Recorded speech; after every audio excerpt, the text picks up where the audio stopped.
శరీరం ఏమైపోతుంది అంటే పొద్దు నిండా ఆలోచిస్తూనే ఉంటాయి. మా భాష అట్లాగే ఉంటుందండి, ఆదిలాబాద్ భాష. పొద్దు నిండా మీరేమంటారో తెలియదు, పొద్దుటి నుంచి సరే అంటే ఉదయం లేచిన నుంచి, బ్రష్ వేసినప్పటి నుంచి, కాలకృత్యాలు తీర్చుకున్నప్పటి నుంచి రాత్రి పడుకున్నంత వరకు కొన్ని లక్షల ఆలోచనలు చేస్తుంది మనస్సు. కాబట్టి ఆ ఆలోచనల వల్ల ఏమవుతుందంటే మనలోని శక్తి నిర్వీర్యమైపోతుంది. అసలు శక్తి అంటే ఏంటి, ఎప్పుడు తీసుకుంటాము, దేని ద్వారా తీసుకుంటాము, ఇలాంటి అన్నీ తెలుసుకుంటే మనం కొంచెం పోగొట్టుకోకుండా ఆదా చేసుకోగలుగుతాం అన్నది. వాటి గురించి తెలుసుకుందాం.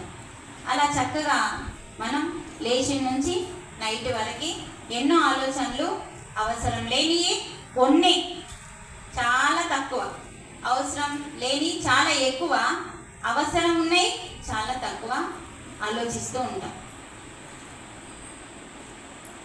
దానివల్ల శక్తి ఖర్చు అవుతుంది. కాబట్టి తొందరగా అలసిపోతున్నాము. ఇంతకుముందు పెద్దవాళ్ళు ఎంతో పని చేసిండ్రు, మనకంత పని ఏం లేదు. ఇప్పుడు మామూలుగానే ఉంది కదా పని.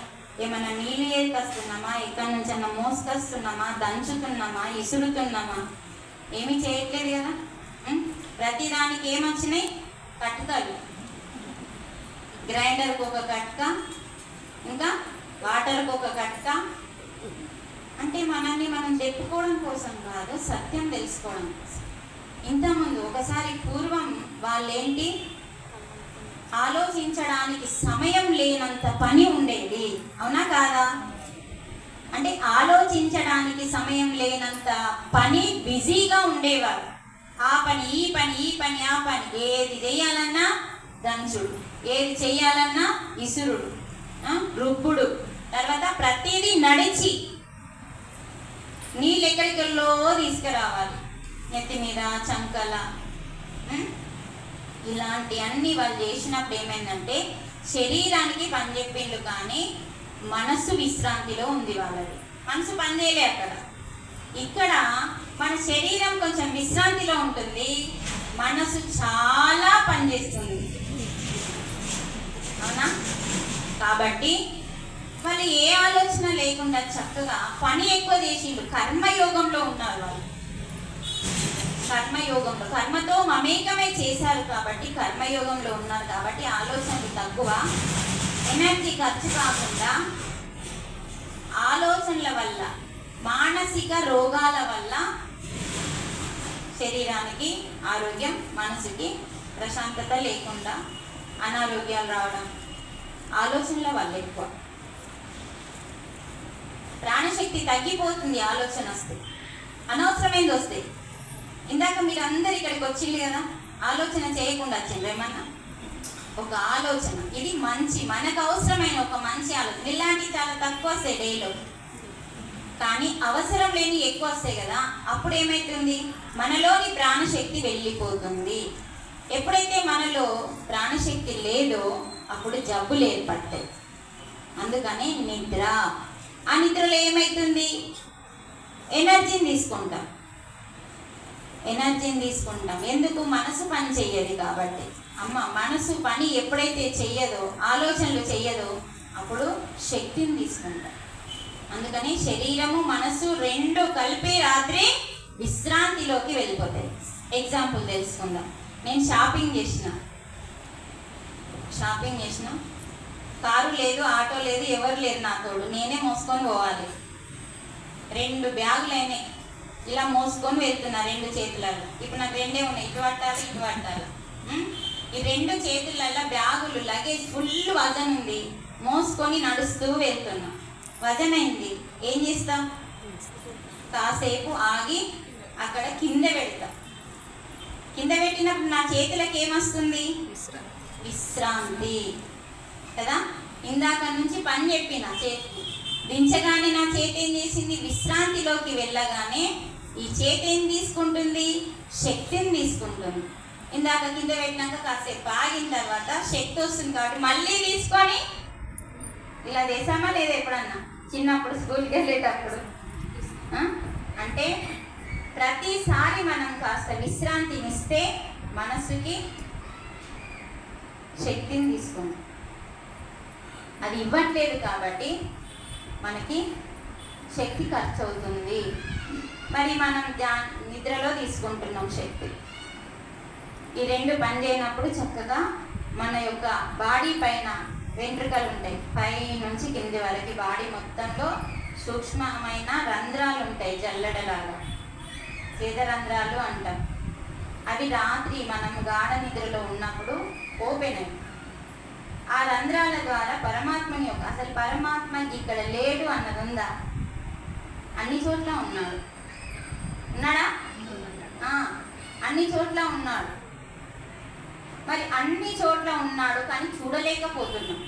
జడంలో ఉన్నాడు కొన్ని చోట్ల, కొన్ని చోట్ల ప్రాణంతో ఉన్నాడు. అహమాత్మా గుడాకేశ సర్వభూతాశయస్థితః అహమాదించ మధ్యంచ భూతానమంత ఏవ చ. అంటే నేను ఆత్మని, నేను ఆత్మని. ఎక్కడున్నాను? సర్వభూత శయస్థితః.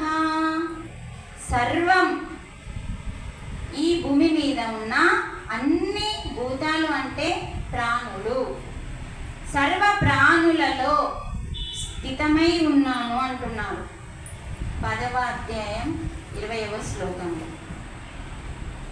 ఈ శ్లోకంలో భగవానుడు భగవద్గీతలో నేను ఆత్మని, మీ అందరిలో ఉన్నాను ప్రాణంతో. మనలో ఉన్న ఆత్మే పరమాత్మ. కాబట్టి ఇక్కడ మన యొక్క భగవంతుడు లేని చోట అంటూ లేడు, అంతటా ఉన్నాడు. కొన్ని ప్లేస్లలో జడంలో ఉంటాడు, చైతన్యం ఉంటుంది. కొన్ని ప్లేస్లలో ప్రాణంతో ఉన్నాడు. అందుకే నీలో ఉన్నాడు, నాలో ఉన్నాడు, అన్నింటిలో ఉన్నాడు. వాటిని చూసుకున్నారు కాబట్టే యోగులు తనలోకి తాను ప్రవేశించి తనలోని పరమాత్మని దర్శించి యోగీశ్వరులైపోయారు. యోగి వేమన గారు, రమణ మహర్షి గారు, వీళ్ళందరూ ఏం చేసిండ్రు?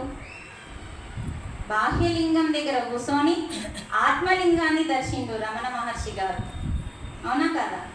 ఎక్కడ వెళ్తున్నాం కదా మనం ఇప్పుడు అక్కడికి, అరుణాచలేశ్వరాయ నమః అంటే చూడండి, అక్కడ చిన్న వయసులో బాహ్యలింగం ఆయనలోని ఆత్మలింగాన్ని దర్శించిండు. ఆయన వెనకాల తపస్సు చేసి తనలో ఉన్న లింగాన్ని, ఆత్మలింగాన్ని దర్శించిండు కాబట్టి రమణ మహర్షి అయింది.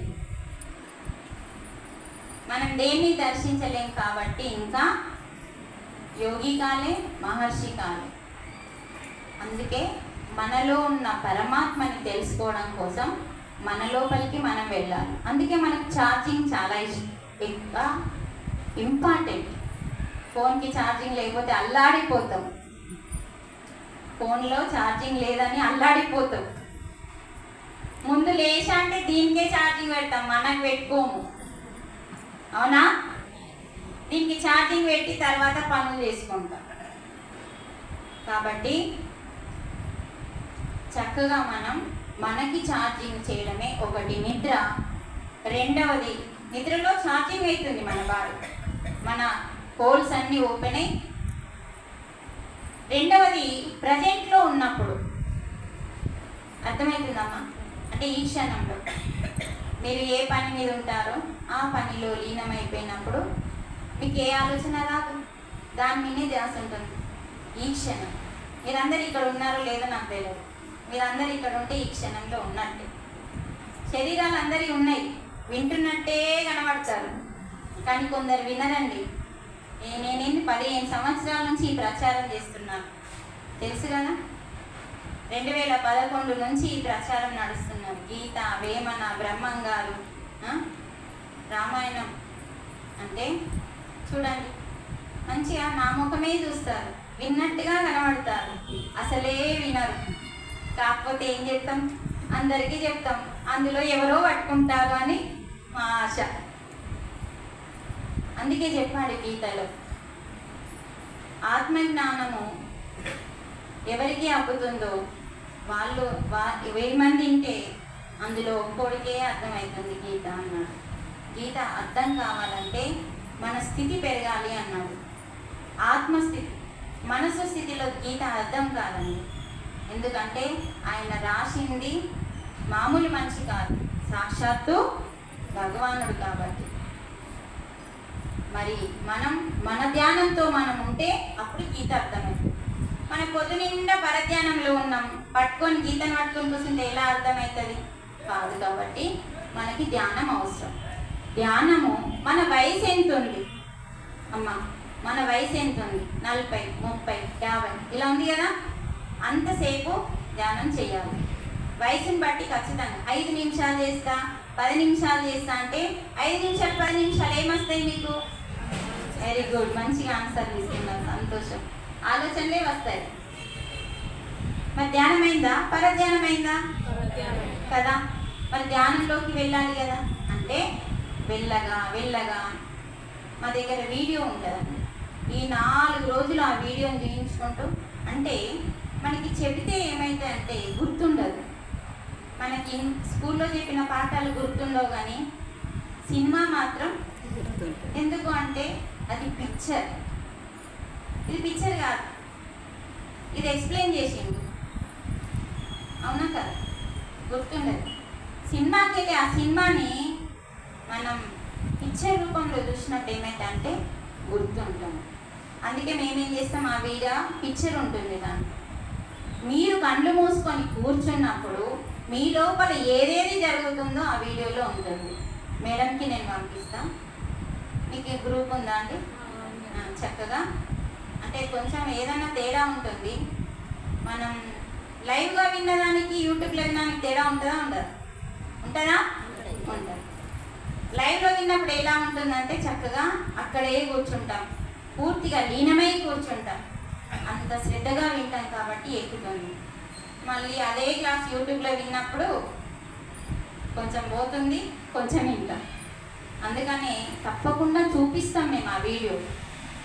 కానీ ఇక్కడ సడన్గా జరిగిన క్లాస్ కదా, ఇది సడన్గా అనుకోకుండా అరేంజ్ చేసిన క్లాస్ కాబట్టి వీడియో చూపించాలంటే ఒక ల్యాప్టాప్ అన్నా లేకుంటే ఒక టీవీ అన్నా అయితే మీకు ఇంకా ధ్యానము వద్దు అనే స్థితికి వచ్చేలాగా ఉంటుంది ఆ వీడియో. ధ్యానమే మొద్దు అనేలాగా ఉంటుంది. అంటే మనల్ని పడిగేస్తుంది ధ్యానం, మనల్ని మలుస్తుంది. చూడండి, బట్టలు ఉతుకుతాం, తల కడుగుతాం, స్నానం చేస్తాం, ఒళ్ళు కడుగుతాం, తల కడుగుతాం, ఇల్లు కడుగుతాం, బట్టలు కడుగుతాం, బోళ్ళు కడుగుతాం, అన్నీ కడుగుతాం. మనసు మాత్రం కడగం, అసలు పట్టించుకోం. మనస్సుని కడగడమే ధ్యానం. అర్థమైందండి? మనస్సుని కడగడమే ధ్యానం. మరి మనస్సుని ఎందుకు కడగాల అంటే మనసుని ముఖ్యమైనది అదే కాబట్టి. మనతో తైతక్కలు ఆడిపించేది కూడా అదే. ఏమే వదినే నాకు ఇలా మనసు బాగాలేదని పక్కింటి వదినపోయి చెప్తావు. ఎందుకు బాగాలేదంటే మా ఇంట్లో ఫైటింగ్ జరిగింది, కొంచెం నవ్వుకుంటూ మాట్లాడదామని, బోర్ రావద్దని మధ్య మధ్యలో.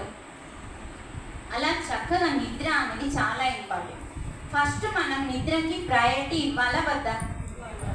మీకు శరీరం చెప్తుందా లేదా ఆకలైందని? అప్పుడు ఏం చేయాలా? ఆకలైందని అది చెప్పినప్పుడు తినాలి, టైం అయిందని కాదు. అందుకనే మరి శరీరం నిద్ర వస్తుంది చెప్తుంది అని మనం ఏం చేద్దాం తెలుసా? ఇంకొంచెం పని ఉంది అని చెప్పి ఆ నిద్రని కాళ్ళు కడుక్కోనో ఏదో కడుక్కొని పోగొట్టి ఆ పని అంత అయినాక ఎప్పుడో పడుకుంటాం. అది శరీర ధర్మం కాదు. 18వ అధ్యాయంలో చక్కగా 66వ శ్లోకంలో సర్వధర్మాన్ పరిత్యజ్య అంటే సర్వధర్మాలని పక్కకు పెట్టి కాసేపు స్వీయ ధర్మాన్ని పాటించమంటుంది. శరీర ధర్మం, 4 ధర్మాలు ఉంటాయండి. శరీరానికి ఎప్పుడు ఏది ఎంత ఇవ్వాలో అదే శరీర ధర్మం. మనం చెక్ చేసుకోవాలి. అది ఆకలిని అడిగినప్పుడు అన్నం పెడుతున్నావా, టైం అయిందని వెళ్తున్నావా, లేకుంటే కొంచెం పని ఉంది కొంచెం ఆగు అని ఆపేసి ఇక్కడ కడుపుని ఆపేసి ఆ పని పూర్తయ్యేదాకా ఆగి అప్పుడు వెళ్తున్నావా, మనం చెక్ చేసుకోవాలి. శరీర ధర్మం ఎప్పుడైతే పాటిస్తామో అవయవాలు ఆరోగ్యంగా ఉంటాయండి. ఒకటి నిద్ర, ఎప్పుడు పోమంటుందో అప్పుడు పోవాలి, ఎప్పుడు అన్నం అడుగుతుందో అప్పుడు ఇవ్వాలి, శరీర ధర్మం. మరి ఆకలి అయింది, సరే మంచిగా ఉన్నాయి ఇట్లా కూరగాయ వంటలు సూపర్ ఉన్నాయి, మరి ఎంత తినాలి? ఇక్కడ ఎంత పడితే అంత కాదు, కాస్త ఒక బుక్క పడుతుంది అనంగా ఆపేయాలి. అంటే తక్కువ కాదు ఎక్కువ కాదు, మధ్య మార్గంగా తినాలి అన్నారు. మితంగా ఎక్కువ తిన్నా ఆయాసమే. ఆయాసం చేసినప్పుడు ఏమైంది? పొట్టకి ఇబ్బంది, ప్రేగులకు ఇబ్బంది, జీర్ణాశయానికి ఇబ్బంది. ఈ మూడింటికి ఎప్పుడైతే ఇబ్బంది పెట్టినావో తొందరగా చెడిపోతాయి. తొందరగా దానికి రోగం వస్తే మళ్ళీ మనం హాస్పిటల్ వెళ్తాం. అదే మితంగా తిన్నామనుకో అది డైజెషన్ కావడానికి. చెక్కి అంటే గిర్నీ అంటారా, గిర్నీలో అది ఫుల్ పోసేస్తారు ఒకటేసారి, కొద్ది కొద్దిగా పోస్తాం కదా, అది తిరగాలి కదా. సేమ్ మనది కూడా అంతే. ఈ చక్లీలో మితంగా వేయాలి, ఎందుకంటే అది డైజెషన్ కావాలి కదా. భోజనం జీర్ణాశయం అరిగించాలి అంటే అక్కడ ప్రాణవాయువు పనిచేయాలి. పంచ ప్రాణాలలో ఒక వాయువు పనిచేయాలి అంటే 5 పనిచేయాల, ఒకటని కాదు.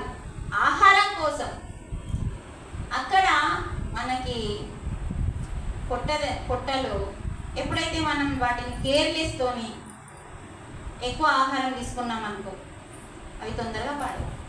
అందుకనే అన్నీ మనమే చేసుకుంటాం. తర్వాత నిద్ర గురించి, నిద్ర కరెక్ట్ పోతే మనకి ఎనర్జీ ఎక్కువ తీసుకుంటాం కాబట్టి ప్రాణశక్తి ఉండడం వల్ల రోగాలు రావు.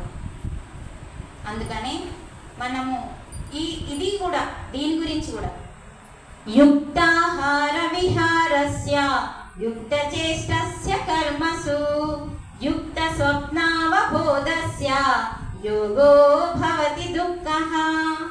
ఈ శ్లోకంలో అంటే నేను శ్లోకం చెప్పకన్నా ముందే చెప్పేసినాను. ఈ శ్లోకంలో ఏం చెప్తుండు? యుక్తాహార, ఆహారం ఎంత తినాలి అని ఎవరు చెప్పిండు? ఎవరు? భగవాన్. మరి ఎందుకు చెప్పిండు మనకి?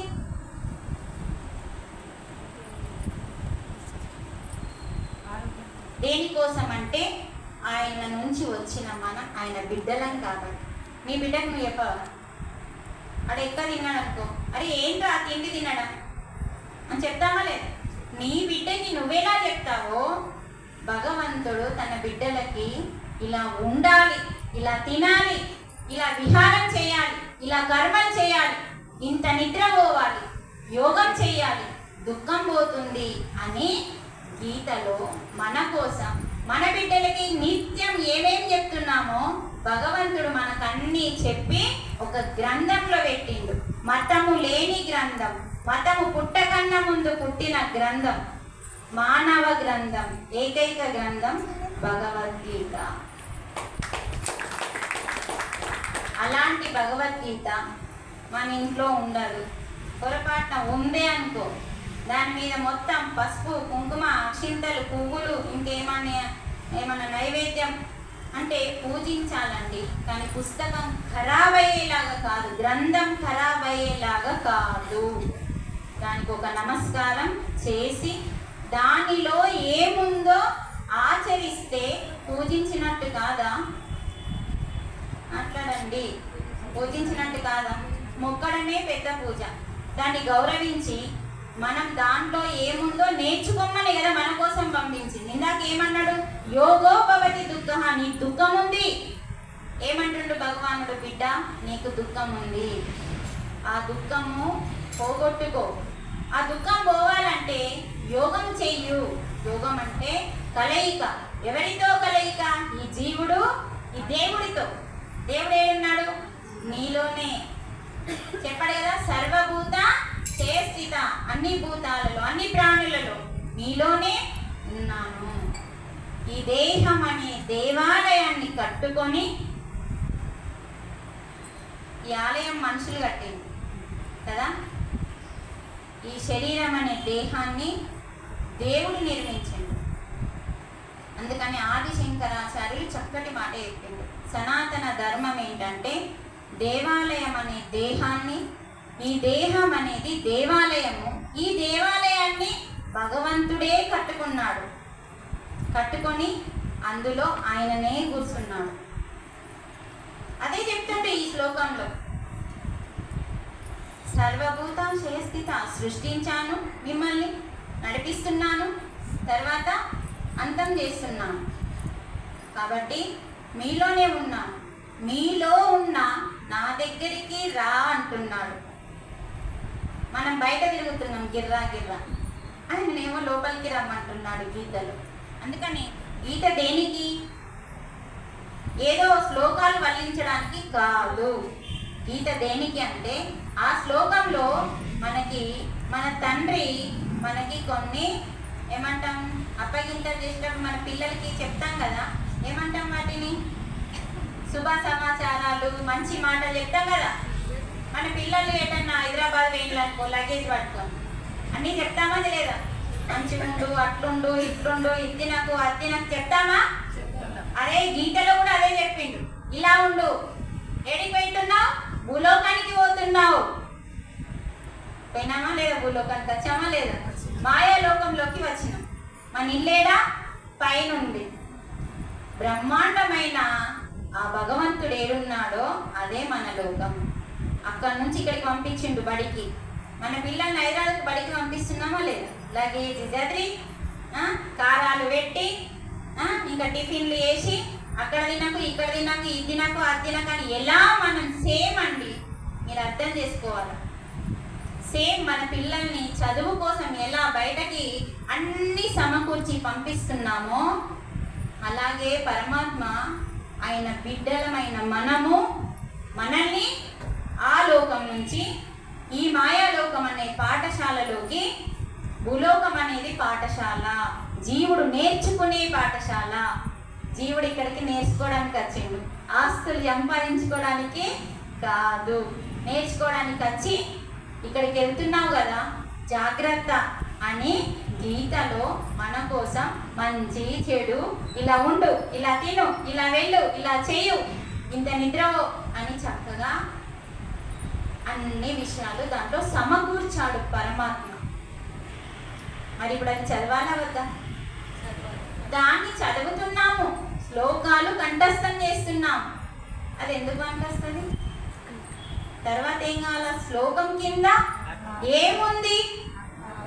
దాని యొక్క తాత్పర్యం యొక్క అర్థం కాదు, పరమార్థం.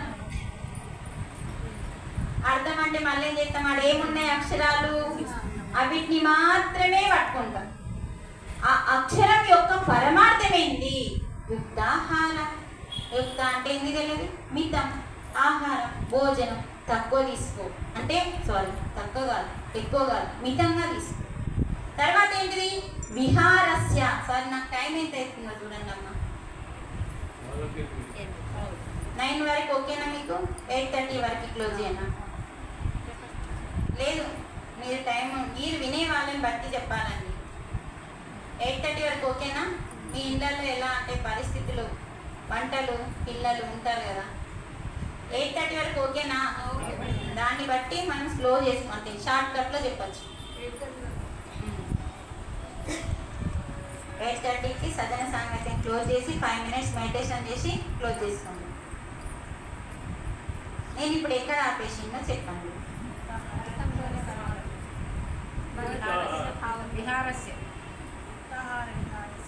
విహారం దగ్గర ఆపేసినాం. అంటే యుక్త ఆహారం గురించి చెప్పాను. విహారం, విహారం అంటే ఏంటిది? ప్రయాణం. ఎక్కడికి పోమాలా? ప్రయాణం చేయమంటుండే ఎక్కడికి? హైదరాబాదు, ఢిల్లీ, ఇవేనా? కాదు.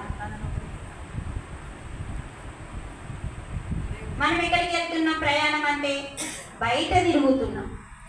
కానీ ఆహారం తక్కువ తీసుకొని ఎక్కువ తీసుకుంటే లోపలికి పోలేము, ఆయాసం ఉంటుంది, మంచిగా గురుకులు కొడుతూ నిద్రపోతాం.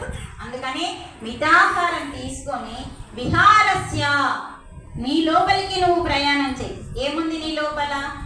సకల విశ్వమంతా నీలోనే ఉంది అని భగవానుడు యశోదకి చూపించిండు. యశోద మాతకి తన నోటిలో ఉంది అని చూసుకుంటున్నాం మనం, అంతే.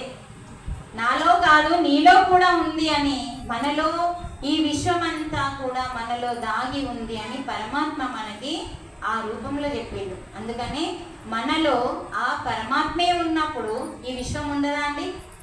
అందుకని మనలోనే ఆ భగవంతుడు ఉన్నాడు కాబట్టి, మనలోని హృదయంలో ఆత్మే పరమాత్మ కాబట్టి విహారస్య, లోపలికి ప్రయాణం చెయ్యు.